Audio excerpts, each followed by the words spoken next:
उम्मीद करता हूँ आप तमाम लोग खैरियत से होंगे और आप लोगों का वीकेंड बहुत अच्छा गुजरा होगा। इस ब्लॉग के अंदर पहली स्टोरी मरियम औरंगजेब साहिबा के रिलेटेड है। दूसरी स्टोरी पीएमएल एन के डिजिटल मीडिया के हैंडल्स और फिर येट अगेन इस टाइम के ऊपर विक्टिम मरियम औरंगजेब साहिबा है। और उससे आगे बढ़ेंगे तो फिर पाकिस्तान तहरीक इंसाफ के अंदर क्या कुछ चल रहा है उसके ऊपर बात करना बहुत ज़रूरी है। और फाइनली लास्ट स्टोरी हमारी इस ब्लॉग की होगी गवर्नमेंट मेकिंग, गवर्नमेंट फॉर्मेशन।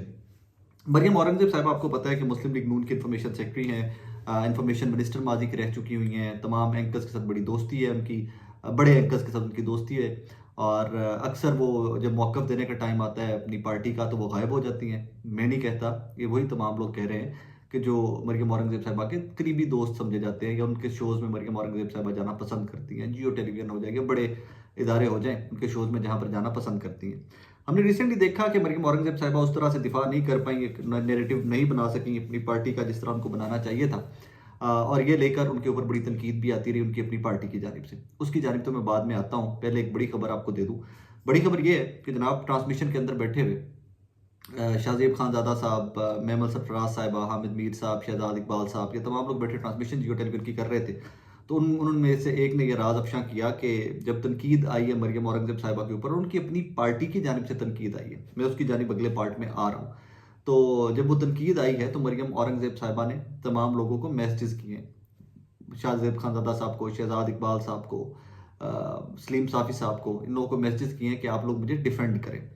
ये फर्स्ट टाइम नहीं है, इससे पहले भी हमने देखा, चंद माह पहले भी एक इस तरह का मामला आया था कि वहाँ पर मरियम औरंगजेब साहिबा जो हैं वो कंट्रोवर्शियल हुई थी, मरियम औरंगजेब साहिबा के ऊपर तनकीद का निशाना बनी थी। तो मरियम औरंगजेब साहिबा ने तब भी कुछ सहाफ़ियों के का कांदा इस्तेमाल किया था, उनको कहा था कि आप लोग मुझे डिफेंड करें। और ये तब तब हेल्प मांग लेती हैं सहाफ़ियों से कि जब जब वो फंस जाती हैं।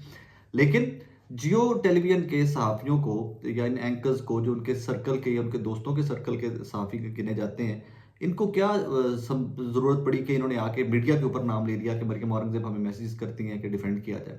तो जनाबे वाला, आपके लिए इसमें समझने की बात यह है कि जिस तरह इसहाक डार साहब को फाइनेंस मिनिस्टर से माइनस कर दिया गया है, इसी तरह जियो जैसे इनके दोस्त जो हैं मरियम औरंगज़ेब साहिबा के, ग़ालिबन वो चाहते हैं कि मरियम औरंगज़ेब साहिबा अगली दफ़ा इंफॉर्मेशन मिनिस्टर के पोर्टफोलियो पे नहीं आए। मेरी ये डिकोडिंग है, मुझे ये मौजूदा हालात जो हैं इनसे मैं ये डिकोड कर सका हूँ कि वो नहीं चाहते कि मरियम औरंगज़ेब साहिबा जो है वो इंफॉर्मेशन मिनिस्टर बने। यही वजह है कि शाहजेब खानज़ादा साहब कह रहे हैं कि जब भी हमें उनकी पार्टी का मौक़िफ़ चाहिए होता है, वो तो गायब होती हैं सीन से, वो तो सामने आती ही नहीं है। लिहाजा तोपों का रुख जो है वो घूम कर मरियम औरंगज़ेब साहिबा की जानिब चला गया हुआ है। दो कि अभी एक आधी प्रेस कॉन्फ्रेंस के अंदर जहाँ उन्होंने इस्तेमाल किए अल्फाज के, इमरान खान का सर कलम होना चाहिए, ब्ला ब्ला ब्ला, बहुत सख्त अल्फाज इस्तेमाल किए। लेकिन as a matter of fact उनकी अपनी पार्टी भी उनके पीछे पड़ी हुई है। अब अपनी पार्टी कैसे पीछे पड़ी हुई है, मैं उसकी तरफ भी आ जाता हूँ। हामिद मीर साहब को लेकर पीएमएलएन के डिजिटल मीडिया ने पूरा फोकस हामिद मीर साहब और कुछ सहाफ़ियों को किया हुआ है। बुखारी साहबा थी, काशिफ अब्बासी साहब थे, और इनके ऊपर डिजिटल मीडिया पीएमएलएन का बहुत बरसा है, ट्विटर स्पेशली बहुत बरसा है इलेक्शन के बाद से कि इन्होंने प्रोपोगेंडा किया है, फेक न्यूज़ फैलाई है हमारे खिलाफ, फॉर्म 45 ये वो एंड एवरीथिंग। तो वहाँ पर मेरी इत्तला ये है कि मरियम औरंगज़ेब साहिबा ने कुछ ठंडी ठोकने की कोशिश की है। उन्होंने कहा है कि जी आप जितना भी गुस्सा ठीक है हमारी डिजिटल मीडिया टीम का, लेकिन हमें फैक्ट्स के साथ सबको गलत साबित करना है, ना कि हमें झूठ फैलाकर गलत साबित करना है। तो इसके ऊपर मेरी इत्तला ये है कि जो पीएमएलएन डिजिटल मीडिया इटसेल्फ है वो मरियम औरंगज़ेब साहिबा के ऊपर बरस पड़ा है। उन्होंने कह दिया आप इनकॉम्पिटेंट हैं, आप खुद तो की नैरेटिव बना नहीं सकी, आप एग्रेसिव अप्रोच ले नहीं सकी। यही वजह है कि पीएमएलएन का जो हाल आज है, जिस तरह इलेक्शन हारे हैं और जो पॉलिटिकल सर्कमस्टांसेस उनके हैं, उसके ज़िम्मेदार आप हैं। लिहाजा कुछ लोगों ने तो बीच में ट्विटर के ऊपर लिखा हुआ था कि आप रिज़ाइन क्यों नहीं किया अभी तक आपने, हम तो एक्सपेक्ट कर रहे थे कि आप रिज़ाइन करके घर जाएंगी। So Maryam Aurangzeb is in hard waters at this time. मुश्किल हालात तो वाक़यात से वो गुजर रही हैं। आगे चलिए तो पाकिस्तान तहरीक इंसाफ के आज़ाद अरकान जो है, आपको पता है कि उनको कोई ना कोई सियासी जमात ज्वाइन करनी है। अगर वो वैसे तो वो अपना वज़ीर आला केपीके के अंदर आज़ाद रहते हुए भी इलेक्ट कर सकते हैं, बट उनके ऊपर कोई कानून लागू नहीं होगा और वो जिस भी किसी पार्टी को ज्वाइन करना चाहे वो कर सकते हैं। कुछ अरकान आज़ाद हमने देखा भी कि वो राइट लेफ्ट भी हो गए हैं और उन्होंने और सियासी जमातें ज्वाइन भी कर ली हैं। इसके ऊपर एक आइडिया पहले से फ्लोट हुआ, हैदर शिरारी साहब की खबर थी, मैंने उस दिन भी पहले भी दी थी कि जनाब पीटीआई पाकिस्तान तहरीक इंसाफ पार्लियामेंटेरियन जो परवेज़ खटक साहब की जमात थी, उसके साथ भी इत्तेहाद हो सकता है। मेरी खबर नहीं, ये हैदर शिरारी साहब की खबर थी और इसके ऊपर तहरीक इंसाफ ने डिनायल दिया। लेकिन अब दोबारा से कुछ अंदर खाते निगोशिएशंस चल रही हैं। सारे सियासतदान जो तहरीक इंसाफ के हैं वो कह रहे हैं कि जो हमारे मुख्तलिफ जमातों से रवाबित हैं, हम उसके ऊपर काम जारी रखे हुए हैं कि हमने किसके साथ इल्हाक करना है KPK के लिए। अब PTIP का दोबारा से नाम आया और उसके ऊपर कुछ लोग कह रहे हैं कि हमारे मुज़ाकरात जारी हैं। At the same time PTI itself जो KPK की पार्टी है, पाकिस्तान तहरीक इंसाफ KPK, उसमें दराड़ या उसमें वो दो ग्रुप बनते हुए नजर आ रहे हैं। मिशाल यूसुफजई साहबा हैं, एक वकील हैं और वही वकील हैं जिनको चीफ जस्टिस ऑफ पाकिस्तान जनाब काजी फैसल साहब ने डांटा भी था सुप्रीम कोर्ट के अंदर, और ये बुशरा बीबी की स्पोक्स पर्सन भी हैं। अब से कुछ देर पहले मेरे पास एक वीडियो आई है मिशाल साहबा की, जिसमें मिशाल साहबा कह रही हैं कि मुझे इमरान खान साहब ने बताया था कि महमूद खान और परवेज़ खटक साहब ये दोनों गद्दार हैं, इनके साथ किसी कीमत के ऊपर इल्हाक नहीं हो सकता। अब इन्होंने ये स्टेटमेंट दे दी मिशाल यूसुफजई साहबा ने। एट द सेम टाइम अब ये स्टेटमेंट आने के बाद पाकिस्तान तहरीक इंसाफ के डिजिटल मीडिया वॉरियर्स जो हैं वो मिशाल यूसुफजई साहबा को निशाने पर लिए बैठे हुए हैं। सो बेसिकली जमहूरियत में बड़ा मजा आ रहा है मुझे तो कि अपनी अपनी जमात के लोग ही अपने अपने लीडरान के एक्शंस के ऊपर तनकीद कर रहे हैं, और ये तनकीद की इजाजत भी होनी चाहिए थी। इसी का नाम जमहूरियत है। इसका मतलब कोई ये नहीं है कि अगर आपके लीडर ने किसी ने कह दिया तो मिनोअन आपने उसको मान के बैठ जाना है। सो अब मिशाल साहबा जो हैं वो डिजिटल मीडिया वॉरियर्स जो हैं उनके निशाने के ऊपर हैं। लेकिन ये मिशाल साहबा से जो मामला स्टार्ट हो रहा है ये आगे फर्दर बढ़ भी सकता है। ये दो ग्रुप भी बन सकते हैं KPK के अंदर के कौन चाहता है। और हाँ, कुछ और जो जुनेद अकबर साहब जैसे लोग हैं, जो सीनियर लोग हैं तहरीक इंसाफ के, उन लोगों ने भी इसके ऊपर क्लियर कट स्टांस लिया है कि उनके साथ इत्तेहाद नहीं होना चाहिए। मेरे नज़र से ट्वीट की गुजरी है जुनेद साहब की।